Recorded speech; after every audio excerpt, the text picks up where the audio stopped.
అందరికీ నమస్కారం అండి. ఎలా ఉన్నారు? బాగున్నారా? ఈరోజు నేను సప్త శనివారాల వ్రతం అంటే ఏడుకొండల స్వామికి 7 శనివారాల వ్రతం చేస్తాం కదా! అది చేయబోతున్నా. అది మొదటి శనివారం. సో, ఎంతో భక్తి శ్రద్ధలతో చాలా ప్రసిద్ధి చెందిన ఈ వ్రతాన్ని మనం నిష్టగా చేసుకోవాలి. సో, నేను దానికోసం అని చెప్పేసి ముడుపు కట్టడం కోసం ఒక తెల్ల కండువా ఉంటుంది కదా! ఆ కండువాని ఇలా పసుపు నీళ్ళల్లో నానబెట్టేసి దానిని మనం ఆరబెట్టేసుకున్నామంటే మనకి ముడుపు కట్టడానికి ఇదే క్లాత్ అయితే రెడీ అయిపోతుంది. లేదు అంటే మీరు యెల్లో కలర్ క్లాత్‌నైనా తీసుకోవచ్చు. సో, వడపప్పు కోసం ఆహ్, పెసరపప్పునైతే నానబెట్టేసాను కడిగేసి. బెల్లం అన్నిట్లోకి కావాలి కాబట్టి కొంచెం ఎక్కువగా తీసుకొని తురుముకుంటూ మిగతా ప్రసాదాలన్నీ చేసుకుంటూ ఇవి చేసుకుంటున్నాను. సో, బెల్లం కొంచెం కొంచెంగా తురుముకుంటూ ఇలా ఒక దగ్గర మొత్తం పెట్టుకున్నామంటే రిమైనింగ్ ప్రసాదాల్లో మనం కొంచెం కొంచెంగా తీసి వేసుకోవచ్చు అని చెప్పేసి ఇలా మొదటగా చేసేసుకుంటున్నా. మనకి ఎన్ని ప్రసాదాలు ఏమి అంటే ఎవరికి కన్వీనియంట్‌గా అంటే ఎవరికి తగ్గట్టు, ఎవరి తాహతకు తగ్గట్టు వాళ్ళు చేస్తూ ఉంటారు. మనం మనస్ఫూర్తిగా వెంకటేశ్వర స్వామిని తలుచుకుంటూ మనం చేసుకుంటే సరిపోతుంది. సో, కొంచెం నేనైతే పులిహోర చేశాను. నువ్వుల లడ్డూలు ఇవి కూడా 7 వచ్చేలాగా నేనైతే చేసుకున్నాను. నల్ల నువ్వులతో అయినా చేసుకోవచ్చు, తెల్ల నువ్వులతో అయినా చేసుకోవచ్చు. అది మీ ఇష్టం. నేనైతే నాకు తెలిసిన పద్ధతిలో నేను ఇలా కొన్ని ప్రసాదాలు చేసుకుంటూ ఈ వ్రతాన్నయితే మొదలుపెట్టాను. ఇంకా నల్ల నువ్వులు బెల్లం వేసి మిక్సీ వేసేసి ఇలా లడ్డూల్లాగా చిన్న లడ్డూల్లాగా చేసుకున్నా ఒక 7 వచ్చేలాగా.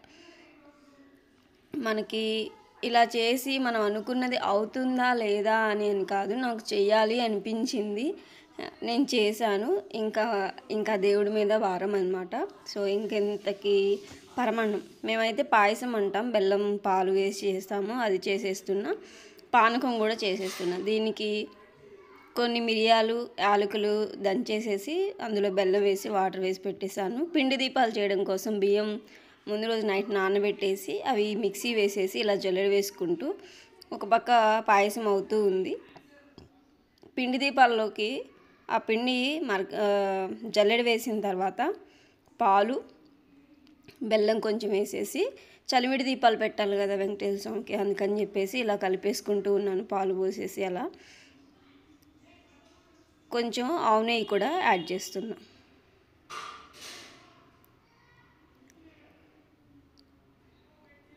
ఇలా మొత్తం కలిపేసుకొని పిండి దీపాలు ఇలా మనం తడిపిండితో అలా చేసినవి ఏంటంటే కొంచెం గట్టిగా ఉన్నా కూడా పొడిబారినట్టు అవుతూ ఉంటాయి. మరీ అంత ఓవర్ గట్టిగా కూడా చేసుకోకుండా చేసుకోండి, సరిపోతుంది. ఇలా పిండి దీపాలన్నీ రెడీ చేశాను. ఇంకా తులసి ఇంట్లోనే ఉంది కాబట్టి తులసమ్మ వారిని కూడా కొంచెం తీసుకొచ్చి వెంకటేశ్వర స్వామికి మళ్ళీ తులసిమాల వేయాలి కదా. సో, దాన్ని కూడా తీసుకొచ్చేసి ఇంకా పీట వేసేసి పీట ముందుగానే కడిగి తుడుచుకొని పెట్టుకున్నా. ముగ్గు వేసేసి దానిలోకి ఇంకా మనం ఇలా యెల్లో కలరు క్లాత్ వేసేసి కొంచెం పసుపు కుంకుమ అవి కూడా వేసేసి బియ్యం కొన్ని పెట్టేసి వెంకటేశ్వర స్వామి పటాన్ని కూడా తుడిచి గంధం కుంకుమ బొట్టు పెట్టేసేసి అయితే ఇక్కడ పెట్టేసుకున్నా. ఇక్కడ అన్నీ నాకు చుట్టుపక్కల అన్నీ పెట్టేసుకున్నా. ఎందుకంటే ఫస్ట్ మనం చేస్తున్నాం ఏది ఎట్లా అని ఒక్కొక్కటిగా చూసుకోవాలి కదా. నా దగ్గర ఆల్రెడీ వెంకటేశ్వర స్వామిది చిన్న విగ్రహం ఉంది, అది కూడా ఇక్కడ పెట్టేశాను. వినాయకుడిది కూడా చిన్నది ఉంది, అది కూడా పెట్టేసేసాను. ఇంకా వెంకటేశ్వర స్వామి ఫోటో అయితే పెట్టేసేసి ఇంకా మాలని ఆయనకి వేస్తున్నాను. ఈ మాల వేసి నాకు చాలా హ్యాపీ అనిపించింది, ఎందుకో తెలీదు. అసలు నిండుగా అయిపోయింది దేవుడి ఫోటో అయితే. ఇంక ఇది వేసిన తర్వాత తులసి ఆకులను కూడా తీసుకొచ్చాను కదా, ఇంకా అవి కూడా నేను మాల కట్టాను. వాటిని కూడా స్వామివారికి మాలలాగా వేసేసాను అనమాట, మాల కట్టి.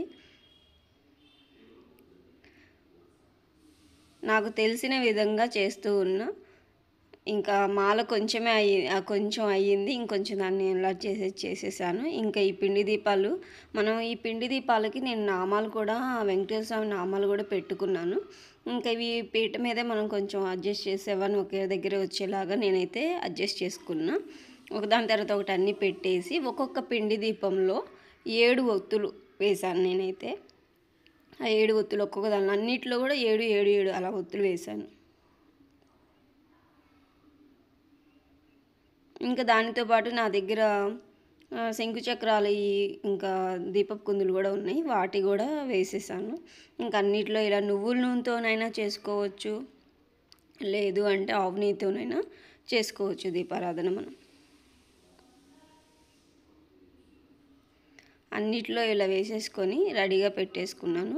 ఇంకా మనం శంకు చక్రనామాలు ఉన్నాయి, అవి కూడా ఉన్నాయని చెప్పాను కదా దీపపు కుందులు, వాటిని కూడా రెడీ చేసి పెట్టుకొని ముడుపు కట్టడానికి కూడా రెడీ చేసుకొని పెట్టుకున్నాను అనమాట. ఇంకా అవన్నీ మొక్కుకొని అన్నీ చేసుకొని ఇంకా ముడుపు అయితే కట్టేసి అందులో కొంచెం పసుపు కుంకుమ అవి కూడా వేసి అక్షింతలు కూడా వేసేసి ముడుపు కూడా కట్టేసాము.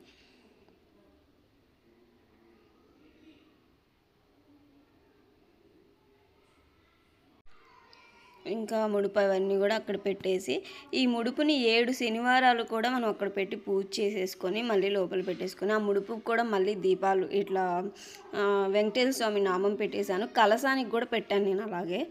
ఇంకా అలా పెట్టుకొని ఈ ముడుపుని మనం ప్రతి శనివారం అక్కడ పూజించాలన్నమాట.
समर्पयामि आचमनीयं समर्पयामि स्नानं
స్వామి షోడశోపచారం చేద్దాం.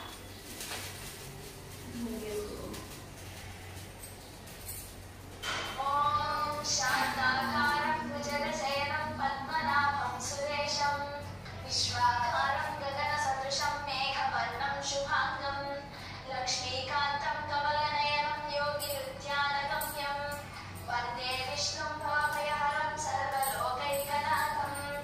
అలివేలు మంగాపద్మావతి సమేత శ్రీ వెంకటేశ్వర స్వామినే నమః. ధ్యాయామి. ఇప్పుడు వచ్చే ధ్యానం, ఆవాహనం, ఆసనానికి అక్షింతలు సమర్పించండి స్వామికి. ఆవాహయామి దేవేశ సిద్ధ గంధర్వ సేవిత పూజాం స్వీకురు మద్దంతం ప్రసీద కరుణానిధే. అలివేలు మంగాపద్మావతి సమేత శ్రీ వెంకటేశ్వర స్వామినే నమః. ఆవాహయామి. దేవదేవ జగన్నాథం ప్రణతకేశనాసన రత్నసింహాసనం దివ్యం గృహాణ మధుసూదన. అలివేలు మంగాపద్మావతి సమేత శ్రీ వెంకటేశ్వర స్వామినే నమః. నవరత్న ఖచిత సింహాసనం సమర్పయామి. వాంఛితం కురు మే దేవా దుష్కృతం చ వినాశయ. పాద్యం గృహాణ భగవన్ మాతురుత్సంగ సంస్థిత. అలివేలు మంగాపద్మావతి సమేత శ్రీ వెంకటేశ్వర స్వామినే నమః. పాదయో పాద్యం సమర్పయామి. ఈ ఉపచారానికి స్వామి కొంచెం జలం సమర్పించండి. కురుష్వమేదయాం దేవా సంసారాతి భయామహ. కుసుమాక్షత సంయుక్తం గృహాణార్ఘ్యం నమోస్తుతే. అలివేలు మంగాపద్మావతి సమేత శ్రీ వెంకటేశ్వర స్వామినే నమః. హస్తయో అర్ఘ్యం సమర్పయామి. నమః సత్యాయ శుద్ధాయ నిత్యాయ జ్ఞానరూపిణే గృహాణాచమనం దేవ సర్వలోకైకనాయక. అలివేలు మంగాపద్మావతి సమేత శ్రీ వెంకటేశ్వర స్వామినే నమః. ఆచమనీయం సమర్పయామి.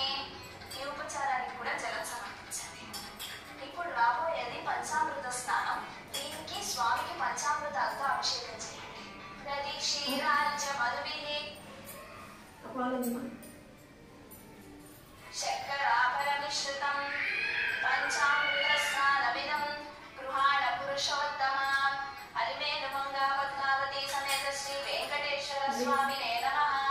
పంచామృత స్నానం సమర్పయామి. ఇప్పుడు తర్వాత వచ్చేది శుద్ధోదక స్నానం.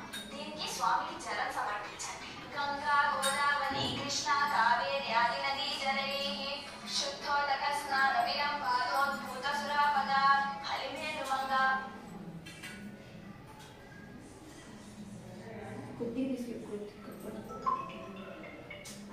సమేత శ్రీ వెంకటేశ్వర స్వామినే నమః.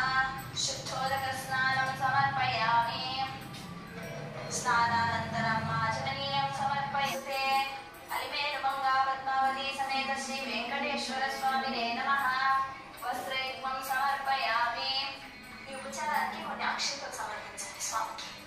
బ్రహ్మ విష్ణు మహేశాలే నిర్మితం బ్రహ్మసూత్రకం యజ్ఞోపవీతం గృహీష్వ సప్తశైల శిరోమణే. అలివేలు మంగాపద్మావతి సమేత శ్రీ వెంకటేశ్వర స్వామినే నమః. యజ్ఞోపవీతం సమర్పయామి. చందనాగర్ కస్తూరి ఘనసార సమన్వితం గంధం గృహాణ గోవింద పరమామోదపూరితం. అలివేలు మంగాపద్మావతి సమేత శ్రీ వెంకటేశ్వర స్వామినే నమః. గంధాంధారయామి. ఇప్పుడు మీ దగ్గర ఉన్న పటాలకి విగ్రహాలకి గంధం కుంకం పెట్టండి.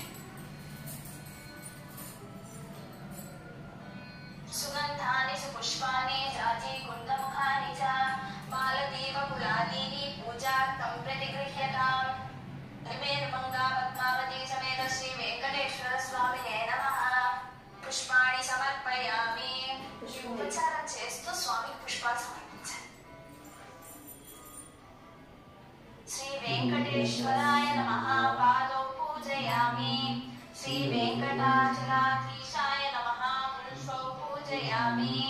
శ్రీ ప్రదాయకాయ నమః. జంఘే పూజయామి. పద్మావతి పతయే నమః. జానకీ పూజయామి. జ్ఞానప్రదాయ నమః. ఊరం పూజయామి. महाभागाय नमः कटिं पूजयामि निर्मलाय नमः उदरं पूजयामि विशालहृदयाय नमः हृदयं पूजयामि परिशुद्धात्मने नमः स्तनौ पूजयामि पुरुषो पूजयामि स्वर्णहस्ताय नमः हस्तो पूजयामि वरदनाय नमः कंठं पूजयामि लोकनाथाय नमः स्कन्दं पूजयामि सर्वेश्वराय नमः मुखं पूजयामि रसज्ञाय नमः नासिकां पूजयामि पुण्यश्रवणकीर्तनाय नमः श्रोत्रे पूजयामि फूलांशुविलोचनाय नमः नेत्रे पूजयामि वर्चस्विने नमः ललाटं पूजयामि सहस्रशीर्षाय नमः शिरं पूजयामि रम्यविग्रहाय नमः सर्वाण्यङ्गानि पूजयामि अल्वेलुमङ्गा पद्मावती समेत श्री वेंकटेश्वर स्वामिने नमः सर्वाण्यङ्गानि पूजयामि। ఇప్పుడు అంత పూజ అయ్యాక మనకు వచ్చిన స్తోత్రాలు ఎలాంటివంటే వెంకటేశ్వర అష్టోత్రం, లక్ష్మీ అష్టోత్రం, విష్ణు సహస్రనామం ఇలాంటివన్నీ చదువుకోవచ్చు. మీకు అష్టోత్రం చదువుకోవాలంటే గోకులోపేతం గోకృతేన సమర్పితం రూపం గృహాణ దేవేశ సర్వలోక నమస్కృతం అలివేలుమంగా పద్మావతి సమేత శ్రీ వెంకటేశ్వర స్వామినే నమః ధూపమాగ్రాపయామి। ఈ ఉపచారానికి స్వామికి ధూపం చూపించండి. తర్వాత రాబోయే ఉపచారం దీపం. దీనికి స్వామికి దీపం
విషయం మీద చర్చ జరుపుతున్నారు.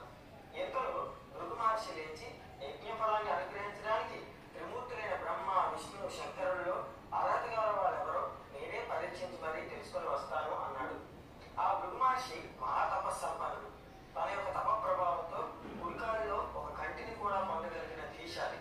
మహర్షులందరూ విషయం తెలుసుకోవడానికి భృగు మహర్షిని పంపించడానికి నిర్ణయించుకున్నారు.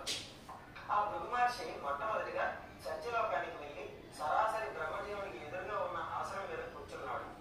వాణిపతికి మహర్షి తనకు నమస్కరించలేదని ఆయన మీద కోపం వచ్చింది. అతిథిగా వచ్చిన మహర్షికి తాను చేయవలసిన మర్యాదలు ఏమీ చేయలేదు. పెద్దలను గౌరవించలేదనే కోపం మహర్షికి వచ్చింది. మహాతపస్సంపన్నుడై బ్రహ్మర్షిని నీ అంతటి వాడినైన నన్ను అతిథిగా గౌరవించలేకపోయావు. నీకు సృష్టికర్తను నేనే కదా అని అహంకారం కనుక నీకు భూలోకంలో ఎక్కడా పూజా పురస్కారాలు లేకుండా పోతాయి అని శపించారు బ్రహ్మదేవుడు.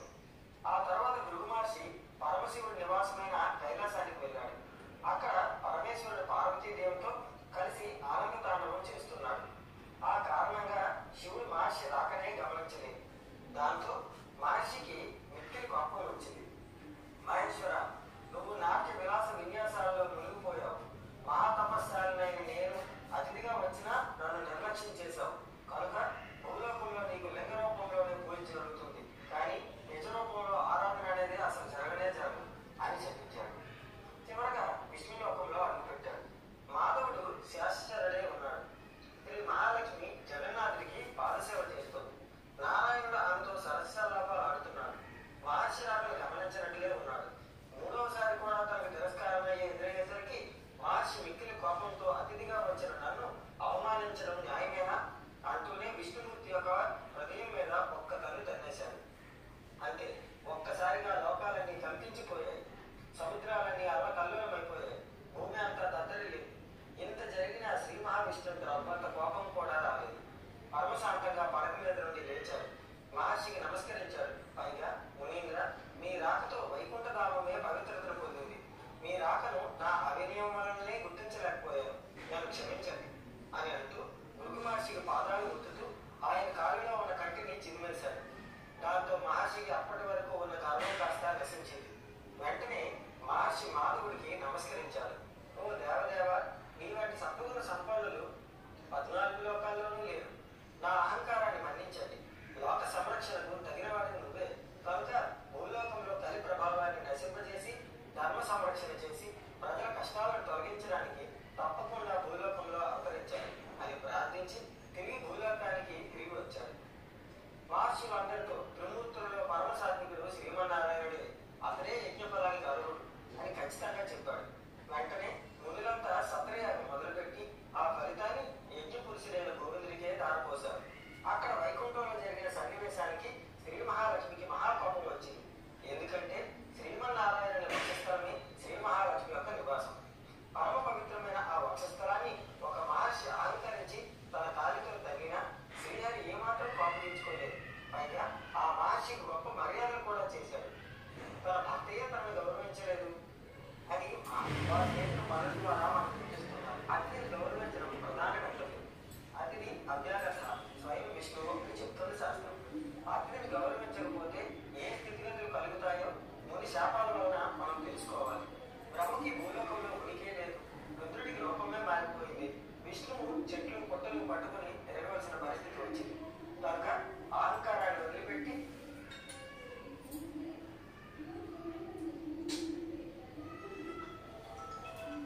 పరుగులు పెడుతూ వచ్చింది. దేవ, కలియుగంలో అధర్మం బాగా పెరిగిపోయింది. నేను చేస్తున్నా ఏమన్నా కొంచెం ఏమన్నా చేంజెస్ అంటే చేంజెస్ కొన్ని చేయకూడని ఏమన్నా ఉంటే కనుక మీకు తెలిస్తే మీరు చెప్పండి. నాకు తెలిసిన పద్ధతిలో నేను తెలుసుకొని ఇలా చేస్తున్నా. మొదటి శనివారం, సప్త శనివారాల వ్రతంలో మొదటి శనివారం వ్రతం అయితే నాకు ఇలా జరిగింది. చూద్దాం, నేనైతే ఒకటి అనుకోకపోయినా ఇలా చేయాలి అని నాకు అనిపించింది. అందుకే చేస్తున్నా. ముడుపు కట్టాను, సో కలశం అవన్నీ పెట్టాను, నాకు వచ్చినట్టుగా చేశాను.